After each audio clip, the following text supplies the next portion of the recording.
গরমের দিনে বিকেলবেলায় ছাদে বসে বসে দক্ষিণের হাওয়া খাওয়া আর এরকম একটা খাবার যদি পাওয়া যায় তাহলে তো আর কোনো কথা হবে না, শুধু খাওয়াটাই হবে। আর হচ্ছে একঘেয়ে ফুচকা মাখা খেয়ে খেয়ে ওই আলু দিয়ে পুরো সবাই কিন্তু বোর হয়ে গেছেন।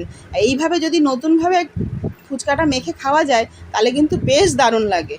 তার জন্য চলুন কী কী লাগছে দেখে নিই। এই যে সমস্ত যে সবজিগুলো নিয়েছিলাম, শসা, পেঁয়াজ, টমেটো, একটু সুইট কর্ন, কাঁচা লঙ্কা, সমস্ত কিছু একসাথে করে কুচিয়ে নিয়েছি, আর ধনেপাতাটাকেও কুচিয়ে নিয়েছি, সব রেখে দিয়েছি। আর এইভাবে মিশিয়ে নিয়ে হচ্ছে গোলমরিচের গুঁড়ো দিয়েছিলাম, আর বিট নুন, আর হচ্ছে একটু জলজিরা পাউডার দিয়েছি। আর লেবু পাতাগুলোকে একটু কুচিয়ে ছিঁড়ে দিয়ে দিলাম এর সাথে। এটা হচ্ছে গন্ধরাজ লেবুর পাতা।